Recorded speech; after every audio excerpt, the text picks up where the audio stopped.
46 साल पुरानी घटना और अम्बाला मेरी जन्म कुंडली में बड़ा महत्वपूर्ण स्थान रखता है। मैं पुलिस रिमांड पर 11 दिन के लिए आया तो अम्बाला इंटरोगेशन सेंटर में आया और उसके बाद जेल में रहा। तो यहाँ भारतीय जनता पार्टी के कार्यकर्ताओं ने श्रीमती इंदिरा गांधी ने अपनी काठ की कुर्सी बचाने के लिए पूरे हिंदुस्तान को जेल में बदल दिया।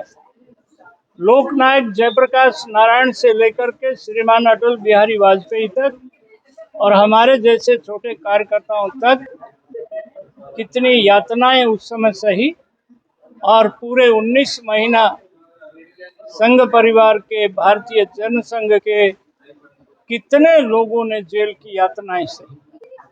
अम्बाला में मैंने मास्टर शिव प्रसाद जी का जिक्र किया है। उनके बेटे अनिल मेरे साथ खड़े हैं। उनके सगे भाई की डेथ हुई थी। हमने जेल अथॉरिटी से कहा कि सगा भाई गया है, उनका अंतिम दर्शन करने का जेल के दरवाजे से झरोखे से भी इजाजत नहीं मिली। आज ये ब्लैक डे पूरे हिंदुस्तान में मनाया जा रहा है। अभी मैं चंडीगढ़ में कार्यक्रम है, बड़ा कार्यक्रम है, उसमें जा रहा हूँ। कांग्रेस ने हमेशा सत्ता के लिए प्रजातंत्र को नीलाम किया। प्रेस की आजादी पर इंडियन एक्सप्रेस जैसे अखबार ने पूरा 19 महीने जो संपादकीय पेज था उस पर एक अक्षर नहीं लिखा, कालिक पोत दी। समाचार पत्रों पर, पत्रकारों पर, छायाकारों पर इमरजेंसी की काली छाया लगी। ये तो सौभाग्य था कि देश में राष्ट्रीय स्वयंसेवक संघ का संगठन मजबूत था, जनसंघ मजबूत था। सारा विपक्ष ने इकट्ठा होकर के एक आंदोलन किया और उसके बाद स्वयं इंदिरा जी चुनाव भी हारी और जो इमरजेंसी के लिए जिम्मेवार लोग थे वो सब चुनाव हारे। जनता पार्टी भारी बहुमत में आई। ये देश की जनता की जीत हुई। इमरजेंसी की काली रात खत्म हुई। आज उस काले दिन को याद करने के लिए कार्यकर्ता भाई बहनों ने ये कार्यक्रम रखा। हम आपसे जानना चाहेंगे सर, अभी जिस तरह से 8 साल के दौरान भाजपा ने एक के बाद एक नए योजनाएं लेकर के आई, नए कानून लेकर के आई हैं, उनका विरोध भी बड़े स्तर पर हुआ है। और खास करके अगर बात करें हम किसान आंदोलन के दौरान, उसके बाद 3 फार्म लॉस वापस लिए गए और अभी इतना बड़ा आप लेकर के जब ये आए हैं युवाओं के लिए अग्निपथ योजना लेके आए हैं, इसका भी विरोध क्यों हो रहा है? देखिए, आपके संस्थान के लिए मैं बहुत बहुत शुभकामना देता हूं और आप इतने वर्षों से मीडिया में काम कर रहे हैं, आपको बहुत बहुत बधाई है। आपने सही एक बात पूछी है, पर आप तो बहुत समझदार पत्रकार हैं। आप देखिए कि शाहीन बाग में दिलकिश दादी की गठड़ी 11 महीने देश की राजधानी को बंद में शामिल रही। वही दिलकिश दादी की गठड़ी कुंडली बॉर्डर पर आ गई और जहां कहीं भी नरेंद्र मोदी को गाली देने का और किसान आंदोलन की जो बात है, वो तो मैं नरेंद्र भाई मोदी को बहादुर प्रधानमंत्री मानता हूं। सब कुछ करते हुए भी किसान आंदोलनकारी, किसान संगठन ये नहीं बता सके कि इन 3 कानूनों में गलत क्या है। परंतु उसके बावजूद भी 19 तारीख को गुरु नानक देव जी की प्रगटोत्सव पर नरेंद्र भाई मोदी ने बड़ी विनम्रता के साथ हाथ जोड़ के कि हम अपनी तपस्या में कामयाब नहीं हुए, हम समझा नहीं सके, इसलिए मैं देश से माफी मांगता हूं और ये 3 कानून हम वापस लेते हैं। ये एक बड़े आदमी का, एक नरेंद्र भाई मोदी का, और उस दौरान में कितने लोगों ने क्या क्या किया, 26 जनवरी को राष्ट्रीय ध्वज के साथ क्या हुआ, वो एक अलग कहानी है। परंतु नरेंद्र भाई मोदी को बधाई देता हूं कि उन्होंने बड़प्पन दिखाते हुए और विनम्रता से वो वापस लिया। अग्निपथ का जो कानून है, आज हिंदुस्तान 1962 का हिंदुस्तान तो है नहीं। 1962 में सिसूल में चाइना ने 30,000 वर्ग किलोमीटर पर हमारी से भूमि पर कब्जा किया हुआ है।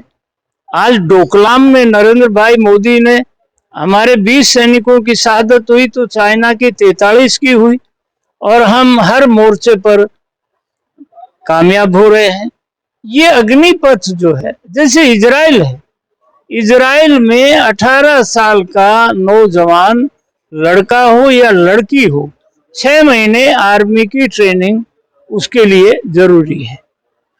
ये सारे जो संगठन हैं, बिना कोई तर्क के, कोई माई का लाल ये बताने के लिए तैयार नहीं है कि ये अग्निपथ में, अग्निवीर में ये कमियां हैं।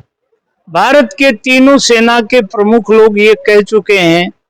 यूपी के मुख्यमंत्री ने कहा कि ये 4 साल के बाद ये इनके पास एक अनुभव का सर्टिफिकेट होगा, इनके हाथ में ट्रेनिंग होगी, और मैं यूपी पुलिस में इनको 4 साल के तुरंत बाद मैं इन सबको भर्ती करूंगा। हरियाणा में हमारे माननीय मुख्यमंत्री मनोहर लाल जी ने आश्वस्त कर दिया कि एसपीओ के नाम पर हमने पहले भी पूर्व सैनिक लगाए हैं, और ये जो सैनिक ट्रेनिंग करके नौजवान आएंगे इनको हरियाणा पुलिस में हम अब्जॉर्ब करेंगे। अनेक प्रांतों के मुख्यमंत्री और सरकारों ने 100 लोग अग्निवीर हम भर्ती करेंगे, 25 तो आर्मी उनको रिटेन करेगी। और ये राजनाथ सिंह जी ने, रक्षा मंत्री ने सब लोगों से एक आह्वान किया है कि कोई हमको आकर के समझा दे, ये हमारी बात को समझ ले। ये तो केवल एक नरेंद्र मोदी का विरोध करते करते कुछ लोग पागल हो गए हैं और वो देश का भी, हिंदुस्तान का भी विरोध करने लग गए। भारत की सेना आज दुनिया की सबसे बहादुर सेना है, दुनिया की सबसे ताकतवर सेना है। हमारी सेना का अनुशासन पूरी दुनिया में लोग इसकी प्रशंसा करते हैं, और सभी राजनीतिक दलों को सेना के मामले में इस तरह का उलझुल बातें नहीं करनी चाहिए। सर, इसी तरह विपक्ष ने अभी एक बात कही है कि पहले 3 कानून के अंदर संशोधन की बात लाई गई, अभी ये नया अग्निपथ योजना जो लाई गई, अभी इसमें लाने के बाद भी इसमें भी संशोधन किए गए हैं, उसके बावजूद उसके फायदे गिनाए जा रहे हैं। नहीं, देखिए, संशोधन प्रजातंत्र है, और प्रजातंत्र में एक छत के नीचे पार्लियामेंट है जी, सब लोग एक छत के नीचे बैठते हैं। अब राष्ट्रपति के चुनाव में एक आदिवासी बहन को राष्ट्रपति का उम्मीदवार एनडीए ने बनाया है, तो हमारे जेपी नड्डा साहब ने कांग्रेस अध्यक्षा से भी बात की है, सभी राजनीतिक दलों से आग्रह किया है कि आओ राष्ट्रपति चुनाव में सर्वसम्मति से बात कर लें। सर, ये अभी आपने राष्ट्रपति की बात की, तो अभी महाराष्ट्र के अंदर कोहराम मचा हुआ है। शिंदे जी, बहुत सारे और दूसरे विधायक जो हैं वो दूसरी स्टेट के अंदर जाके होटलों में बैठे हैं। ये हॉर्स राइडिंग वाला मामला जिस तरह से चल रहा है, क्या लगता है कि वहां से आपको बेनिफिट मिलने वाला है? सारा जो है वो नाम भाजपा के ऊपर आरोप आ रहा है। भाजपा के ऊपर तो इसलिए आ रहा है कि आसाम में बीजेपी की सरकार है, परंतु ये तो शिवसेना का अपना घर का संकट है, इसमें बीजेपी तो कहाँ है। शिवसेना के विधायक केसरी कर, इतने वरिष्ठ विधायक, वो ये कह रहे हैं कि हमने विधानसभा का चुनाव बीजेपी के साथ मिलकर लड़ा, लोकसभा का चुनाव बीजेपी के साथ मिलकर लड़ा। शिवसेना के जो एमपी हैं वो और विधायकों का एक तर्क है कि ये बीजेपी के साथ हम इतने वर्षों से बीएमसी का चुनाव, विधानसभा का चुनाव, लोकसभा का चुनाव बीजेपी के साथ मिलकर के हम लड़ते आए हैं, उनके साथ मिलकर के हम जीतते आए हैं, और आपने सरकार में गठबंधन एनसीपी और कांग्रेस से कर लिया। कांग्रेस से तो हमारा कभी दूर का भी संबंध नहीं रहा, और वो जो विधायक हैं आज एकनाथ शिंदे के साथ जो विधायक हैं वो ये कह रहे हैं कि ये इन्हीं से तो हमारा वहां जमीन पर तो जो टकराव। बागी हैं वो मुर्मू जी के नाम को लेकर के समर्थन दे रहे हैं या भाजपा को नरेंद्र मोदी जी को समर्थन दे रहे हैं हिंदुत्व के नारे को लेकर? देखिए, बीजेपी और शिवसेना का एक कॉमन एजेंडा है। जो राष्ट्रवाद की बात है, जो हिंदुत्व की बात है, बाला साहब ठाकरे से लेकर के और पिछले समय तक हमारा ये जो राष्ट्रवाद का मुद्दा है वो इकट्ठा था। सर आज तो बिल्कुल शिवसेना जो है वो अलग चल रही शिवसेना। वो एक समय था जब अटल बिहारी वाजपेयी जी की सरकार थी, यहाँ पुराने समय में जब आप भी मंत्री यहाँ थे तब भी आपके ठाकरे परिवार के साथ बड़े अच्छे संबंध थे। तो आज वो अलग चल रही है, कांग्रेस के साथ मिलकर चल रही है, एनसीपी के साथ मिलकर चल रही है। आज वो वही विरोध कर रही है आपका? नहीं, वो विरोध नहीं कर रही। आज शिवसेना एकनाथ शिंदे जो है वो शिवसेना के सबसे लोकप्रिय नेता हो गए हैं। अधिकांश विधायक, 40 से ज्यादा विधायक एकनाथ शिंदे के साथ। सबका एक कॉमन एजेंडा है कि जब हमने विधानसभा चुनाव बीजेपी के साथ लड़ा तो सरकार में इन लोगों के साथ अब 1.5-2 साल का समय बीत गया। तो सरकार भाजपा के समर्थन में बनाई जा सकती थी अगर शिंदे जी ये बात करें। आगे का घटनाक्रम क्या होगा, परंतु उन एकनाथ शिंदे के विधायकों की ये मांग है कि जब चुनाव हमने बीजेपी के साथ मिलकर लड़ा है, लोकसभा में बीजेपी के साथ मिलकर लड़ा है, तो अब इनके साथ ये मैदान में तो इन्हीं के साथ हमारा टकराव। अब ये जो परीक्षा की घड़ी है इसमें क्या लगता है भाजपा को कामयाबी मिलेगी बागी नेताओं के सर पर? देखो, इसमें भाजपा को कामयाबी मिलेगी नहीं मिलेगी ये एक अलग प्रश्न है, परंतु आपका तजर्बा क्या कहता है सर? एकनाथ शिंदे के पक्ष में जो विधायक हैं वो एक मौलिक बात कह रहे हैं, एक सिद्धांत की बात कह रहे हैं। उन्होंने कहा कि बाला साहब ठाकरे से लेकर के कल तक बीजेपी के साथ हमारा गठबंधन रहा है, उनके साथ मिलकर के चुनाव लड़े हैं, तो चुनाव में बीजेपी के साथ हमको सरकार बनानी चाहिए थी, ना कि जिनसे टकराव था। शिवसेना और कांग्रेस का ना तो वैचारिक मेल है ना सैद्धांतिक मेल है, इसलिए उन विधायकों का ये जो मौलिक बात है वो सही है। पंजाब के अंदर जब ये सिद्धू वाला मर्डर हुआ है उसके बाद हालात काफी परिवर्तन होते देख रहे हैं हम। रुझाना जो है वो सोशल मीडिया के ऊपर SYL का मुद्दा बड़े जोर शोर से उठ रहा है। वो सारे कुछ दूसरे शरारती जो आंसर हैं आतंकवादी गतिविधियों से जुड़े हुए लोग वो भी उसमें संलिप्त है, वो भी उसमें अपनी अपनी बातें रख रहे हैं। क्या लगता है कि आने वाला समय जो है वो उसमें भाजपा अपना कुछ उसमें करिश्मा दिखा पाएगी, कोई जादुई करिश्मा होगा? देखिए, पंजाब क्योंकि अपने पड़ोस का प्रांत है, भगवंत मान विवा आदमी है, परंतु केजरीवाल जी पंजाब में सारे मर्यादाएं लांग करके सारा फैसला केजरीवाल दिल्ली में बैठ के करते हैं।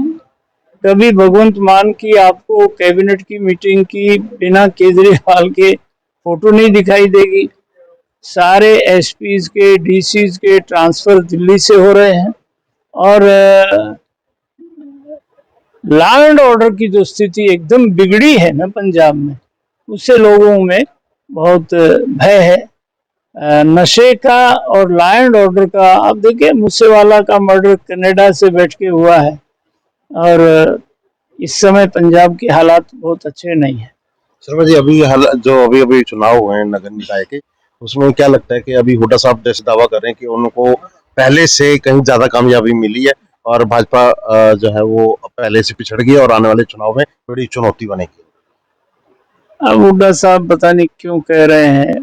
एक तरफ तो चुनाव से पहले तो ये कह रहे थे कांग्रेस नगर निकाय के चुनाव में चुनाव नहीं लड़ रही, सिंबल पर नहीं लड़ रही। भारतीय जनता पार्टी डंके की चोट सिंबल पर लड़ी है। 62% जो परिणाम है वो भाजपा और जेजेपी के पक्ष में है। मैं महेंद्रगढ़ में रहता हूँ। महेंद्रगढ़ में हमारा उम्मीदवार रमेश सैनी कमल के फूल पर 4500 वोटों से जीता है। 16,000 वोट पोल हुए, 8,000 वोट अकेले रमेश सैनी को मिले, बीजेपी को मिले। 15 के 15 वार्ड में बीजेपी जीती है। नारनौल हम जीते हैं, नांगल चौधरी हम जीते हैं।